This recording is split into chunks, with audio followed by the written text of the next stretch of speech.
जैसे कि फर्स्ट हम बात करें आयन Fe, तो what is the introduction form of the iron, तो that is the total body iron content is 3 to 5 gram, means कि कितना है 3 to 5 ग्राम हमारी बॉडी में total content is important because iron is a major compound to utilise in our body because of the oxygen carrying capacity and all the related type of the mechanisms are utilized over ion. The ion is present in almost the all cells. Obviously ion क्या है हमारी body में almost all the sales में present है. Haem containing protein means कि haem क्या है, containing protein है. ये सब इंपॉर्टेंट क्वेश्चन स्टूडेंट्स, ये इजी क्वेश्चन है, सभी आपको पता होना चाहिए. मिनरल्स हम स्टडी कर रहे हैं तो जैसे कि हम बात कर रहे हैं स्टूडेंट्स की, जैसे कि हम बात करें स्टूडेंट्स की जो ऑलमोस्ट जो फॉर्म हो रहा है, तो हीम कंटेनिंग प्रोटीन्स है जैसे कि haemoglobin, myoglobin, cytochrome, oxidase and the catalase peroxidase, xanthine oxidase and चिप्टोपैरोलेज. That is the major component utilise into the iron form into our body, right. तो ये सभी मेजर थिंग्स है जो हमारी बॉडी में आयन के फॉर्म में यूटिलाइज की है.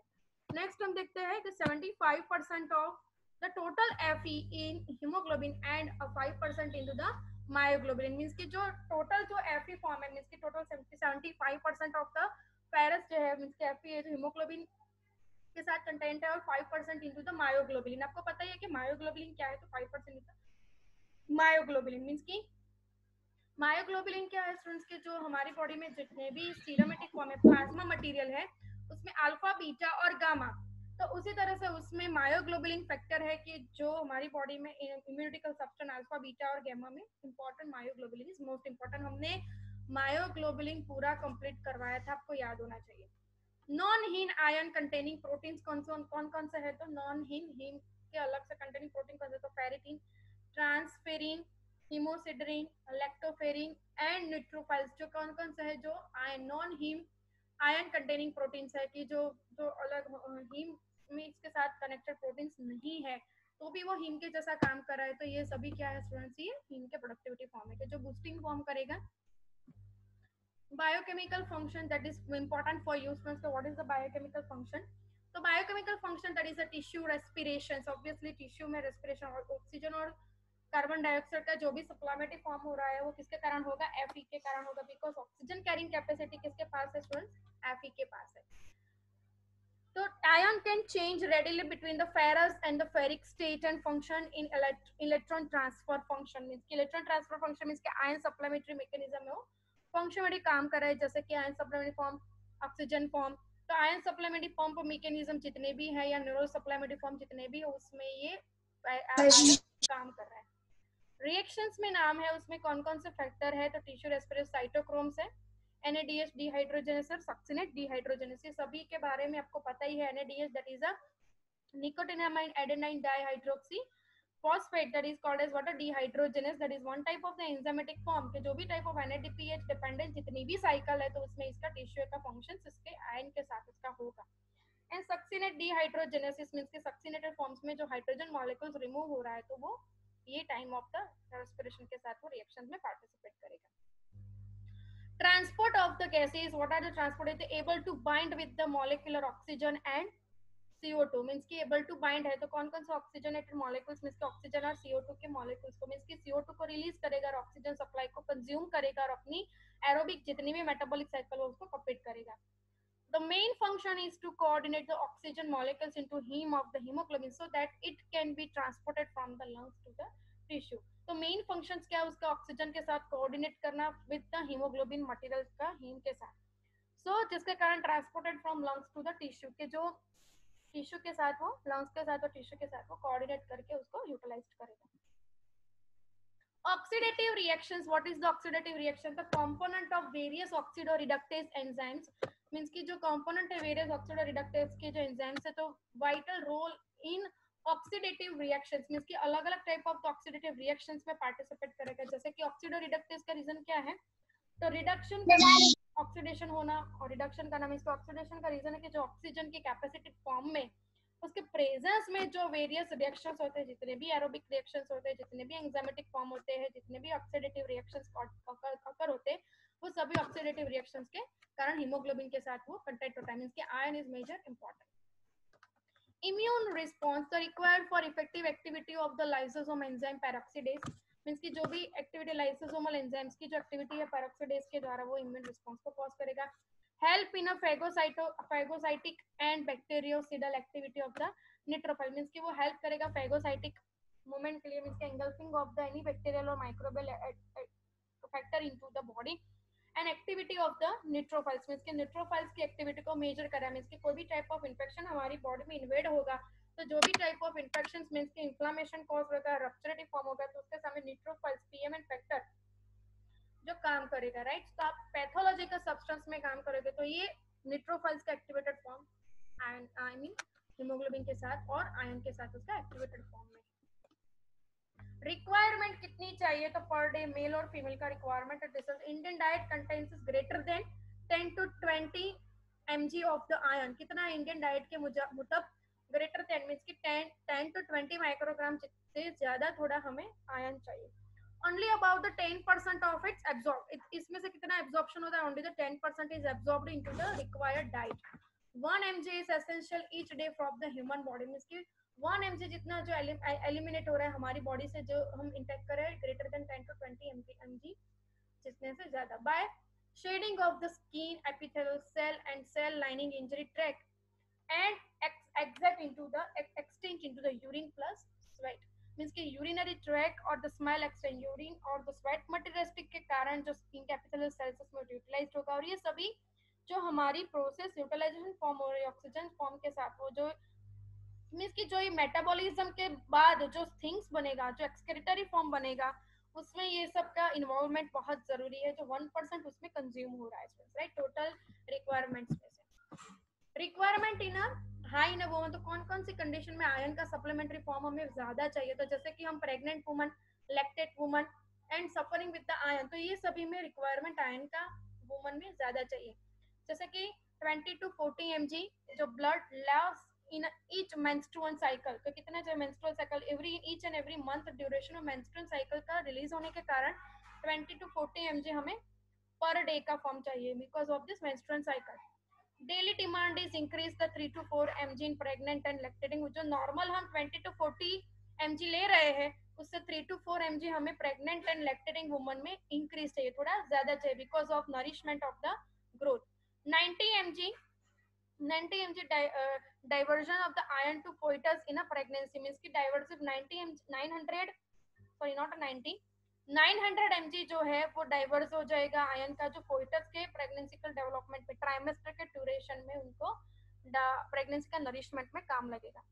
Blood loss during the delivery and subsequent breast feeding, तो ब्लड डिलीवरी के मीन्स की प्रीनेटल एंड पोस्टनेटल, तो ये दोनों में उसका फ्रीक्वेंटली फॉर्म्स 3 to 4 mg उसमें नॉर्मल से ज्यादा चाहिए because of the prenatal means की जो नरिशमेंट के लिए चाहिए उसमें ज्यादा चाहिए, और आफ्टर द डिलीवरी तो जो डिलीवरी के पोर्शन में जो ब्लड लॉस हुआ है उसको रिकवर्ड करने के लिए हमें इतना इंटेक्ट 900 mg जितना इंटेक्ट को हमें इंक्रीज करना होगा, राइट। द रिक्वायरमेंट हम देखते हैं according to the gram, according to the mg per day हम मेजरमेंट कर रहे थे कितना चाहिए। तो first one is the requirement, कितना रिक्वायरमेंट है, तो जैसे कि चिल्ड्रन है तो चिल्ड्रन में कितना चाहिए, तो 10 mg पर डे। एडल्ट में कितना चाहिए, तो एडल्ट में हमें चाहिए students 10 to 12 mg per day, and male में भी इतना ही चाहिए, वुमन में भी इतना चाहिए नॉर्मल। अब देखते हैं प्री मेनोपॉजल वुमन में कितना चाहिए, तो 80 mg पर डे।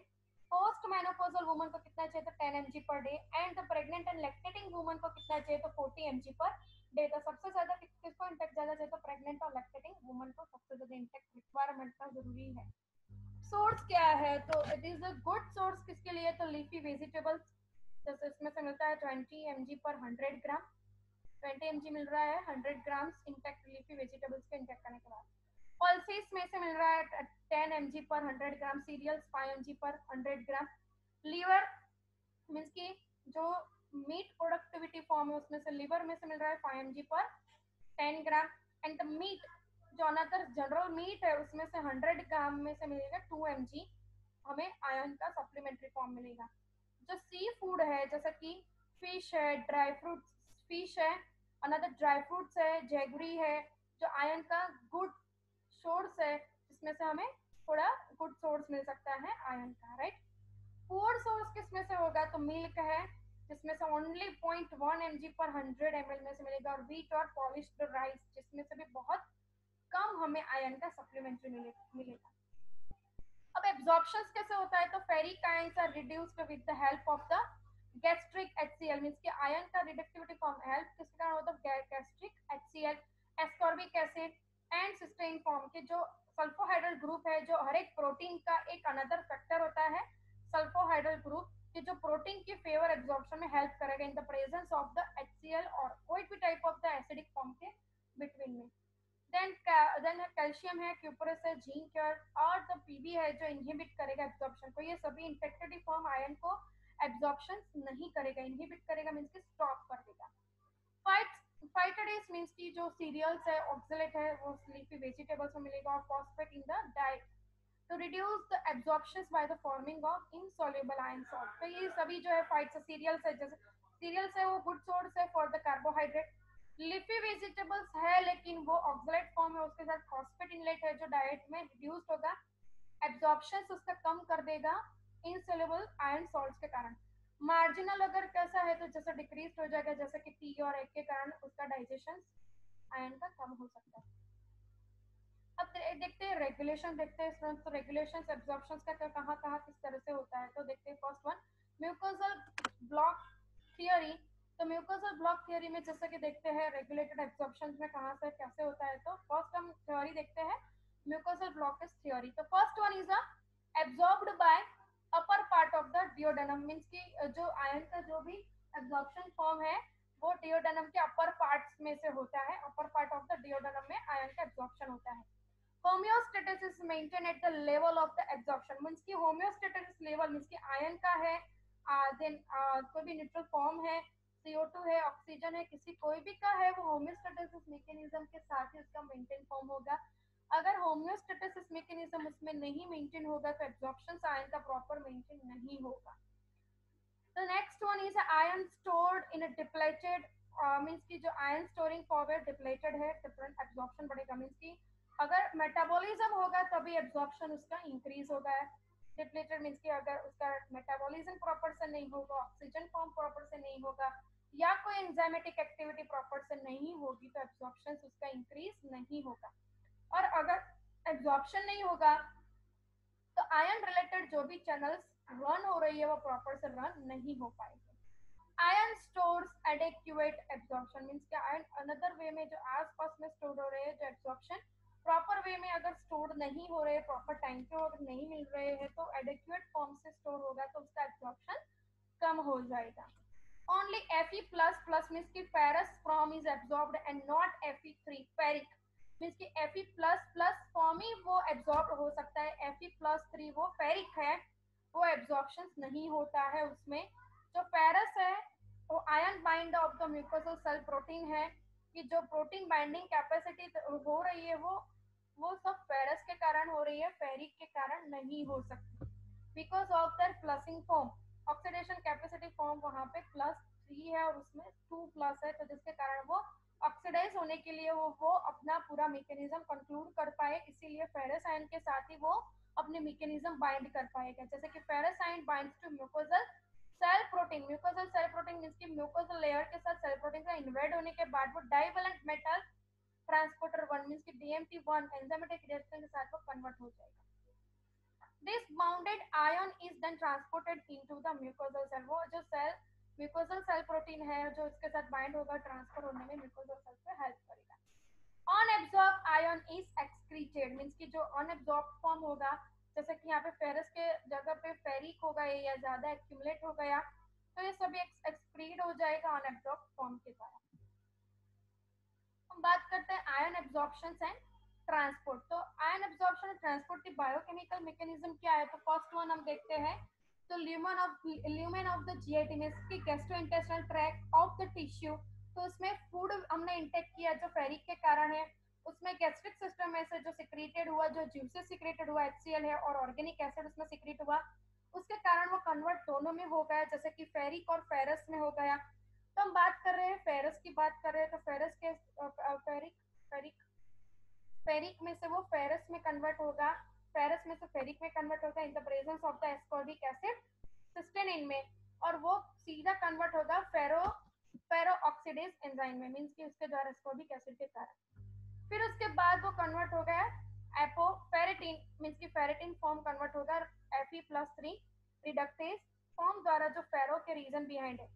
अगर एब्जॉर्प्शन ट्रांसफर फॉर्म हो रहा है तो ट्रांसफेरिन द्वारा जो भी यहाँ पे Fe फॉर्म हुआ, यहाँ पर देख रहे हो फेरस बन गया, वो सेरुलोप्लाज्मिन और फेरो ऑक्सीडेज 2 में कन्वर्ट होगा और वो ट्रांसफेरिन और absorb transferrin plasma membrane through liver में फेरिस होम्योस्टेरिलाइजेशन में फॉर्म होगा और बोन मेरो मसल्स और अदर टिश्यू में वो इन्वेड हो जाएगा। तो ये आयन एब्जॉर्प्शन और ट्रांसपोर्ट का एक पूरा एक मैकेनिज्म है बायोकेमिकल का, सिंपल हमने यहाँ पे दिया है, तो आपको याद रखना है और एग्जाम में अगर पूछे तो आपको बायोकेमिकल रिएक्शंस का इंटरप्रेट करना है। नेक्स्ट हम देखते हैं इनसाइड द म्यूकोजल सेल। इन म्यूकोजल सेल के इनसाइड में फेरस का किस तरह से ऑक्सीडेशन होता है। तो आयन तो बन गया, तो अब iron oxidase into the ferric state, means की फेरिक स्टेट में कन्वर्ट कर complex with the apoferritin into the ferritin, means कि वो किसमें हुआ पेपो, मींस की जो एंजाइमेटिक फॉर्म में एपो, अपने हमने enzyme types of enzyme study किया था कि apo type of the enzyme कि जो जिसका आउटरिंग साइट है जो स्पेसिफिक बाइंडिंग के साथ ही होगा, स्पेसिफिक एंजाइम के साथ स्पेसिफिक सबस्ट्रेट ही बाइंड होगा और फीडबैक बनेगा। तो एपो जो फेरिन है वो फेरिटिन को कन्वर्ट कर देगा। Ferric iron is released and reduced to the ferrous state, means कि जो फेरिक आयन है रिलीज करेगा और रिड्यूस करेगा फेरस स्टेट में, जो क्रॉस करेगा प्लाज्मा मेम्ब्रेन के थ्रू, उसको क्रॉस करने में उसका हेल्प करेगा। क्रॉस मींस की जो ट्रांसफर होना चाहिए वो फेरस स्टेट में एब्जॉर्प्शन के लिए आपको फेरेटिन कन्वर्ट होने में, ट्रांसफर होने में उसकी हेल्प करेगा। नेक्स्ट हम देखते हैं स्टूडेंट्स की, हम आगे इन द ब्लड स्ट्रीम, यहाँ पे ब्लड स्ट्रीम की बात करें कि ब्लड स्ट्रीम में उसका किस तरह से उसका सर्कुलेटरी फॉर्म होता है। तो reoxidized of the ferric state by the ceruloplasmin, ferric ion bounded with the transferrin and transported to the tissue, means की जो reoxidized फॉर्म है, जो फेरिक स्टेट है, जो सेरुलोप्लाज्मिन में कन्वर्ट हो रहा है और ferric iron bound with the transferrin and transported to the tissue में हो रहा है, जो ब्लड स्ट्रीम द्वारा होगा। अब हम बात करें आयन एब्जॉर्प्शन एंड ट्रांसपोर्ट, जो यहाँ पे लास्ट में वो लीवर और बोन मेरो और मसल्स और अदर टिश्यूज में ट्रांसफर हो रहा है, तो सेरिब्रोप्लाज्मिक और पेरिटॉक्सिन्स के द्वारा ट्रांसफर हो रहे हैं। एक्सक्रीशंस की बात करें तो एक्सेन एब्जॉर्ब्ड और यूटिलाइज्ड आयन जो है वो किस तरह से एक्सक्रीट हो रहा है हमारी बॉडी से, तो फिर देखते हैं हम। First one is one way element very little of it is excreted, means की एक एलिमेंट है जो लिटल फॉर्म एक्सक्रीट हो रहा है, जैसे कि यूरिन फॉर्म द्वारा एक्सक्रीट हो रहा है। Almost no iron is excreted throughout the urine. Only the 0.1% or 1% approximately जितना यूरिन में से एक्सक्रीट हो रहा है पूरा मेटाबॉलिक साइकिल में इन्वॉल्यूशन हो रहा है, सारा any type of the bleeding will cause the loss, means कि जब ब्लीडिंग बहुत ज्यादा हो गया तो रीजन बिहाइंड उसके कारण ज्यादा हो।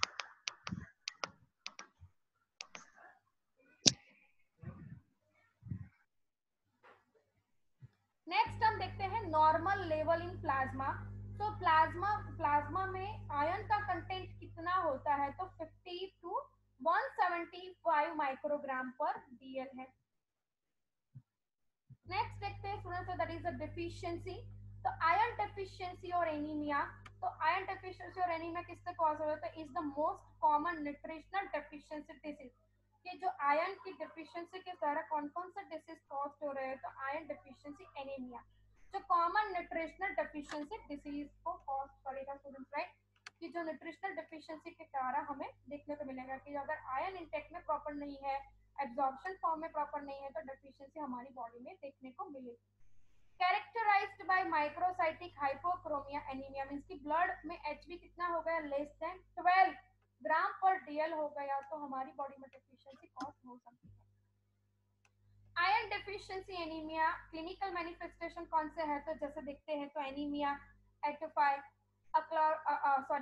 एक्लोरेडिया और impaired attention, irritability, lowered memory. तो ये क्या क्या हो जाएगा, तो अगर आयरन की डेफिशिएंसी कॉट हमारी बॉडी में देखने में तो मेमोरी लॉस हो जाएगा, इरिटेबिलिटी फैटिग भी फील होगा और इम्पेयर्ड अटेंशन, कंसंट्रेशन फॉर्म क्या हो जाएगा, लेस हो जाएगा। कोइलोकैंड्रिया मींस की स्पून नेल्स, मींस की नेल्स में क्या हो जाएंगे, रप्चरिटी फॉर्म, नेल उसके ब्रेक हो जाएंगे, that is called as what, spoon nails. See that is a breakage of the nail, ये देख रहे हो आप, सब सरफेसिस ब्रेक हो रही है due two of the iron deficiency के कारण। तो इसको बोलते हैं कॉन्ड्रोनाइशिया। जो हम बॉडी में अगर आयरन की डेफिशिएंसी होती है तो इस तरह का कंडीशन हमारी बॉडी में अकड़ होता है। Causes of the deficiency, another कौन कौन से कोजेस है कि जिसके कारण आयरन की डेफिशिएंसी हमारी बॉडी में होती है, जैसे कि फर्स्ट वन हेलमिनथेट्स इन्फेक्शन। आप माइक्रोबायोलॉजी में पढ़ोगे कि हेलमिनथेट्स जो इन्फेक्शन है वॉर्म ट्रांसमिटेड डिसीज मींस कि hookworm infection, nephrosis, repeated pregnancy और ectopic pregnancy, lack of the absorption, nutritional deficiency of the एफी, क्रोनिक ब्लड लॉस, जैसे कि long time of blood loss, अगर पाइल्स लिया है, कोई भी पिल्स ली गई है, पेप्टिक अल्सर है, यूट्रीन हेमरेजिक फॉर्म हो रहा है, तो ये सभी क्या हो रहा है, causes for the deficiency of the iron deficiency observe into the human body. जैसे कि हेलमेटेड इन्फेक्शन कॉज हो रहा है, नेफ्रोसिस हो रहा है मींस कि किडनी रिलेटेड कोई भी डिसीजेस सॉल्व हुए, रिपीटेड प्रेगनेंसी कॉज हुआ, लेक ऑफ एब्जॉर्प्शन मींस कि कोई अल्सरेटिव फॉर्म कॉज हुआ कि जिसके कारण हमारी बॉडी में एब्जॉर्प्शन क्या हो जाएगा, लेक एब्जॉर्प्शन कम होगा, तो एब्जॉर्प्शन कम होगा तो यूटिलाइजेशन से हमारी बॉडी में कम हो सकता है। Multiple haemorrhages, chronic form, long term पे हमारा ब्लड लॉस ज्यादा होता है तो भी ये कॉजेज होता है। Toxicity, what is the toxicity के कारण हमारी बॉडी में से फेरस के साथ क्या उसका कनेक्शन है। तो first one haemosiderosis, what is called as the siderosis means कि toxical substances invade with the haemoglobin और द आयरन। तो वेरी दैट इज अनकॉमन, ये कॉमन नहीं है, वेरी अनकॉमन है, बहुत रेयरली ऑब्जर्व किया गया है। तो इसमें टॉक्सिसिटी किस तरह से अकर होती है। तो first one is occur in a persons receiving repeated blood transfusion. जिस तरह से हम देखते हैं कि बॉडी में repeated type of the blood transfusion होता है, तो जिस तरह के जैसे देखते हैं तो हीमोफीलिया, हीमोलाइटिक एनीमिया, तो जो ज्यादातर रिपीटेड ब्लड ट्रांसफ्यूजन कोज होता है पर्सन के द्वारा। और हीमोफीलिया मींस कि ब्लड के सेल्स वहां पे बन नहीं रहा है, प्रॉपर ऑक्टर नहीं होता, हीमोलाइटिक एनीमिया और हीमोफीलिया कॉज हो रहा है, तो जिसके कारण हमारी बॉडी में से ब्लड लॉस हो रहा है, आरबीसी बन नहीं रहे हैं, मींस कि आयरन सप्लीमेंट्री फॉर्म नहीं बन रहे from to the bone marrow, तो वो रीजन बिहाइंड में हीमोसिडरेशन फॉर्म होना आवश्यक हो जाएगा। Common in bento tribe means की स्टेपल डाइट, कॉर्न मींस की रॉन्ग डाइट हम यूज करते हैं, is low in phosphate and their habit of the cooking food into the iron vessels means कि आयरन जिस तरह से हम बनाते हैं, आयरन का जो सप्लीमेंट्री फूड है वीजल्स में किस तरह से कुक कर रहे हैं, पार्शली कुक कर रहे हैं या फिर अनअब्जॉर्ब फॉर्म में कुक कर रहे हैं, तो इसका नेचर पे जाता है, दैट इज अ टॉक्सिकल फॉर्म हमारी बॉडी में इंक्रीज करेगा। अब देखते हैं form home hemochromatoses, what is called as the hemochromatosis। so two type of the hematochromatosis is occur, primary hematochromatosis और secondary hematochromatosis। so what is called as the chromatosis of the hemo। तो primary हेमेटोक्रोमेटोसिस तो किस तरह से बोलते हैं कि जैसे कि कोई भी type of the genetically deficiency cause है, जैसे कि हमारी बॉडी में आरबीसी नहीं बन रहा है, तो आयरन की सप्लीमेंट्री फॉर्म भी वहां से नहीं ही बनेगी, तो that is a genetically means कि कंजेनाइटल वे में ही वो जेनेटिकल डिफेक्टेड कि जो सेल्स जो जैसे कि बोन मैरो कैंसर है, आप सेकंड ईयर में पैथोलॉजी में पढ़ोगे कि जिसके कारण क्या हो जाए, लॉन्ग बोन में मैजिक बेसिकली बहुत कॉम्प्लिकेटेड प्रोसीजर अकर होती है, तो उसमें आरबीसी नहीं बन रहे, तो that is a genetical disorder, congenital form से, वो डिफेक्टिव फॉर्म हमें कंजेनाइटल फॉर्म से ही मिलेगा। excessive storage of the iron in the tissue and tissue will be damaged। Genetically disorders इसमें क्या हो रहा है, प्राइमरी हेमेटोक्रोमेटोसिस में ये जो भी सेल है उसमें जैसे कि हम बात करें हम देखते हैं अमाइलोसिस फॉर्म हो रहा है। अमाइलोसिस का रीजन क्या है कि over accumulation of any metabolic process और macromolecules invade into the cells, that is called as what amyloidosis. तो उसमें यही हो रहा है कि जेनेटिकली डिसऑर्डर के कारण जो एक्सेसिव स्टोरेज हो रहा है उसका कोई भी टाइप ऑफ द मेटाबॉलिज्म नहीं हो रहा है, बट उसका स्टोरेज आयन का बढ़ रहा है, टिश्यू डैमेज हो रहा है जिसके कारण स्टोरेज बढ़ेगा उसके कारण। तो सेकेंडरी हेमेटोक्रोमेटोसिस तो रिपीटेड ब्लड ट्रांसफ्यूजन, सेकेंडरी किसके कारण होगा, तो नॉर्मल फंक्शनिंग जेनेटिक का है लेकिन टिश्यू डैमेज हो रहा है, कोई टॉक्सिकल सब्सटेंस जैसे कि नॉर्मल फंक्शन कर रहा है बट एक्वायर्ड फैक्टर के कारण वो हेमेटोक्रोमेटिक फॉर्म अकर होगा, जैसे कि repeated blood transfusion, excessive oral intake of the iron. Example is in African Bantu tribe means की बेंटू ट्राइब्स में आपने देखा कि बेंटू ट्राइब्स हमने आगे ही देखा था कि स्टेपल डाइट बहुत ज्यादा लो फॉस्फेट कॉर्न मींस की स्टेपल डाइट का रीजन क्या है, एक ही चीज का हमें इंटेक्ट ज्यादा कर दिया, अब देख रहे हैं यहाँ पे थोड़ा स्टेपल डाइट की बात हुई है, तो मैं बता दूं कि आयरन को एब्जॉर्ब करने के लिए vitamin C is most important. जैसे कि आपने कोई राजमा वगैरह खाया, राइट, तो that is a good source of the iron. तो वो आयरन को डाइजेस्ट करने के लिए हमें उसके साथ विटामिन सी ड्रिंक को लेना ही जरूरी रहता है, कि जिसके कारण वो डाइट प्रॉपर से डाइजेस्ट हो सके, राइट। तो ये एक एग्जांपल है, that is called as water staple, means कि कॉम्प्लीमेंट्री फूड उसको बोलते हैं, कॉम्प्लीमेंट्री डाइट। कॉम्प्लीमेंट्री डाइट का रीजन क्या है, कि जिसके साथ उसको एब्जॉर्प्शन के लिए कोई चीज चाहिए, that is called as water complementary staple diet. Students तो याद रखना, अगर ये एक्सेसिव हो गया तो हमारी बॉडी में फॉस्फेट फॉर्म कम हो जाएगा, कोई अनदर फॉस्फेट फॉर्म कम हो गया है तो हमारी बॉडी में फॉस्फेट कम होगा, तो ऑक्सीजन फॉर्म जो फेरस का फेरिस में कन्वर्ट कर रहा है वो सभी में क्या हो जाएगा, चेंजेस फॉर्म हो जाएगा। तो ये turn by turn chronic phase पे अगर होगा तो हमारी बॉडी में क्रोमेटिन फॉर्म अकर हो सकता है, राइट। नेक्स्ट हम देखते हैं स्टूडेंट्स आगे, यहाँ पे सेकेंडरी हेमेटोक्रोमेटिस का फैक्टर है, जैसे कि repeated blood transfusion, excessive oral intake of the iron, बहुत ज्यादा आयरन का इंटेक हम बढ़ गया। Example as in African Bantu tribes. Next देखते हैं हम bronze diets, what is called as a bronze diabetes. तो ब्रोंजी डायबिटीज में क्या है, तो जैसे कि डिपोजिशन ऑफ द आयरन, तो कोई एक्वायर्ड फैक्टर के कारण कोई डिसीजेस हमारी बॉडी में है, तो जिसको बोलते हैं ब्रोंजी डायबिटीज। मींस कि हम देखते हैं यहाँ पे कि liver cell death, that is called as water cirrhosis, right. तो पैथोलॉजी में आप पढ़ोगे सेकंड ईयर में कि सिरोसिस कॉजिंग के कारण क्या हो जाएगा, कि फीवर, जो लीवर के जो सेल्स है उसकी जो कैपेसिटी और यूटिलाइजेशन फॉर्म है वो खराब हो जाएगी और बैड हो जाएगी, वर्स्ट हो जाएगी, और जो भी मेटाबॉलिक प्रोसेस हो रही है वो प्रॉपर नहीं हो पाएगी, वहां के सेल्स डेथ हो जाएंगे। Pancreatic cell that causes for the diabetes. Pancreatic cells means कि जो हमारी बॉडी में जूसेस कॉज हो रहे हैं, जैसे कि इंसुलिन फॉर्मेशन का कंट्रोल्ड कर रहा है, तो पैंक्रियाटिक फॉर्म और पैंक्रियाटिक जूसेस के cell, Langerhans B cells is responsible for the diabetes caused in our body। तो पैंक्रियाटिक सेल्स अगर नेग्रोस्ट हो गए, सेल डेथ हो गए या परमानेंटली डैमेज हो गए, तो डायबिटिक कॉस्ट को वो मेंटेन नहीं कर पाएगा, तो आयरन की एब्जॉर्प्शन फॉर्म को वो मेंटेन नहीं कर पाएगा student, right. Deposit under the skin cause of the yellow brown discolouration, जैसे कि hemochromatosis cause to acquired factor के कारण हमारे डाइट अगर स्टेपल हो गया, प्रॉपर डाइट नहीं लिया और आयरन का इंटेक्ट हमारी बॉडी में बढ़ गया और एक्यूमुलेशन फॉर्म हमारी बॉडी में बढ़ गया सेल के अंदर, तो क्या कॉज होगा, को स्किन के अपर में जैसे कि फैट डिपॉजिट होती है वो लेयर में जाके उसी तरह से अमाइलोसिस आयरन का डिपॉजिट होगा, राइट। तो अमाइलोसिस वर्ड पैथोलॉजिकल वर्ड है जो आपको याद रखना है, कि कोई भी चीज का एक्यूमुलेशन ज्यादा हो गया, बढ़ गया, तो मेटाबॉलिज्म के कारण उसका सेल के अंदर उसका एक्यूमुलेटेड फॉर्म ज्यादा हो गया, तो उसके कारण वो अपीयरेंस कैसा दिखेगा, colour yellow to brown colour का कलरेशन देखने को मिलेगा, किसका, स्किन का। The triad of the cirrhosis, diabetes and hematochromatosis, that is called as what, a bronzy diabetes, means ki falsy type of the diabetic conditions occur because of the liveritic or pancreatic cell will be that due to of the bronzy diabetes, right। तो ये सभी cause कर रहा है उसको bronzy diabetes। Next mineral देख रहे हैं हम फॉस्फोरस। तो phosphorus, what is the purpose of the phosphorus, that is all are the useful. हम बहुत सारे एलिमेंट्स है, बहुत सारे मिनरलेटिव फॉर्म है जो हमारी बॉडी में बिल्डिंग ब्लॉक्स में और यूटिलाइजेशन और सिंथेसिस और मेटाबॉलिक बायोकेमिकल मैकेनिज्म में जो यूज होता है, वही मेटल को हम स्टडी कर रहे हैं, राइट। और इसको ही हमें फॉलो करना है स्टूडेंट, सभी मिनरल्स को फॉलो नहीं करना है जो हमारे बॉडी के बिल्डिंग ब्लॉक्स में अप्लाई कर रहे हैं। मेजर कंपोनेंट है, माइनर कंपोनेंट को हमें स्टडी नहीं करना है, मेजर कंपोनेंट का ही हमें biochemical requirement, usages and complexivity form और डिसीज को हमें देखना है। तो इसमें हम फॉस्फोरस की बात कर रहे हैं, तो द टोटल बॉडी फॉस्फेट कितना है, तो 1 kg, कितना फॉस्फेट बॉडी में है, तो 1 kg जितना है।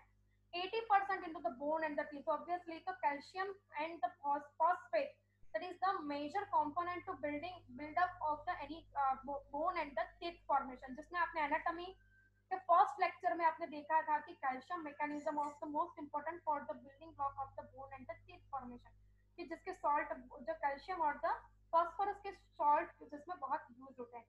10% utilization for the muscular region, mainly intracellular ion that is absorbed into the cell, कि जो इंट्रासेलुलर जो मेनली अकर्ड हो रहा है सेल के अंदर, कितना परसेंट है सेल के अंदर देखने को मिला, 10%।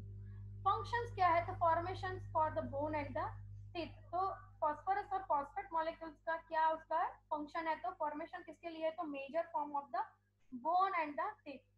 Production of the high energy phosphate, जिस तरह से एटीपी, सीटीपी और GTP, creatinine phosphate production high energy compound है, जो जितने भी बायोमेडिकल सॉरी बायोलॉजिकल मीन्स की जितनी भी मेटाबॉलिक बायोकेमिकल रिएक्शंस अकर हो उसमें हाई एनर्जी फॉस्फेट मॉलिक्यूल्स के लिए यहाँ यूज होता है, जैसे कि एटीपी है, सीटीपी और जीटीपी, जो क्रिएटिनाइन फॉस्फेट के द्वारा यूज होता है।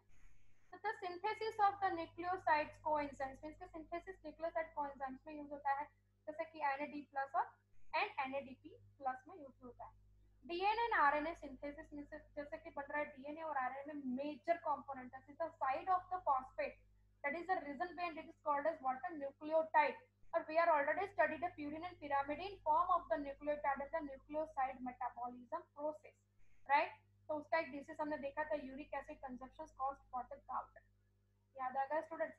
तो ये डीएनए और आरएनए फॉर्म का स्ट्रक्चर में ही फॉस्फेट मॉलिक्यूल्स के बगैर कोई भी हमारे बॉडी में जेनेटिकली अकरेंस हो ही नहीं सकता, तो जिसके कारण phosphate molecules is most important for the backbone of the phosphate molecule of the genetic characteristic of the DNA और आरएनए, राइट? तो डीएनए और आरएनए को बिल्डअप करने के लिए the synthesis productivity form of the DNA and RNA the phosphate molecules is mostly required, or it is called as what, the backbone of the any type of the linkage, right? That is the main function. Formation of the phosphate ester bonding, जैसे कि glucose सिस phosphate phospholipids means कि जिस तरह से हम बात करेंगे ग्लूकोज सिस फॉस्फेट, ये जो ग्लाइकोलिसिस साइकिल हमारी बॉडी में रन हो रही है, जिसमें इंटरमीडिएट प्रोडक्ट है जैसे कि कार्बोहाइड्रेट मेटाबॉलिज्म हमने स्टडी कर लिया, उसमें से हमने ग्लाइकोलिसिस को कवर्ड कर लिया। तो ग्लाइकोलिसिस में अगर ग्लूकोज 6 फॉस्फेट में कन्वर्ट हो रहा है तो उसमें phosphatase ester molecules is most important. The another one is a phospholipid, so that is a building block of the cell membrane in our body, that is a phospholipid layer, right? तो phosphate molecules और lipid molecules का consumption से क्या बनेगा, तो cell membrane, that is called as what, a plasma membrane, students याद रखना। formation of the phosphoprotein, that is a casein means की formation phosphoprotein प्रोटीन बनने के लिए case means की जो required है वहां पे बनने में हेल्प करेगा। Activation of the enzymes by phosphorylation means के एंजाइम्स के एक्टिवेशन करने के लिए जो भी प्रोटीनेटेड फॉर्म है फॉस्फोराइलेशन के लिए phosphate molecules is most important. Phosphate buffer system of the blood means की जो हमारी बॉडी में फॉस्फेट बफर सिस्टम को जो मेंटेन करेगा, ब्लड की पीएच को बेसिक रखेगा, जैसे कि 7.4 रख रहा है, तो जो फॉस्फेट बफर सिस्टम को मेंटेन कर रहा है वो किसके कारण मेंटेन कर रहा है, तो वो फॉस्फेट मॉलिक्यूल्स के कारण वो मेंटेन करेगा, जिसकी पीएच कितनी है, तो 7.4।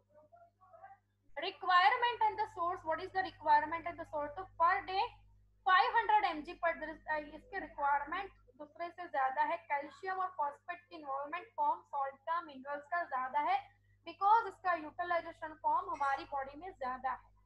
जैसे कि उसका रिक्वायरमेंट क्या है, तो 500 mg पर डे। सोर्स क्या है, तो गुड सोर्स इसका है milk, cereals, nuts and the meat. अब ये नट्स एंड मीट है जो मॉडरेट सोर्स है, मींस की मिडल है, नॉट अ लो और not a high, that is a moderate source means की लोअर सोर्स। अनदर वन है calcitriol, increases phosphate absorption means की कैल्सिटोरिन फॉर्म जो इंक्रीज हो रहा है, जो कैल्शियम सॉल्ट है जो फॉस्फेट मॉलिक्यूल के साथ अटैच होने के बाद वो मिनरल बोन्स और टीथ फॉर्मेशन के लिए वो हेल्प करेगा, उसको मेंटेन करने के लिए, मींस की उसका एब्जॉर्प्शन में पार्टिसिपेट करेगा।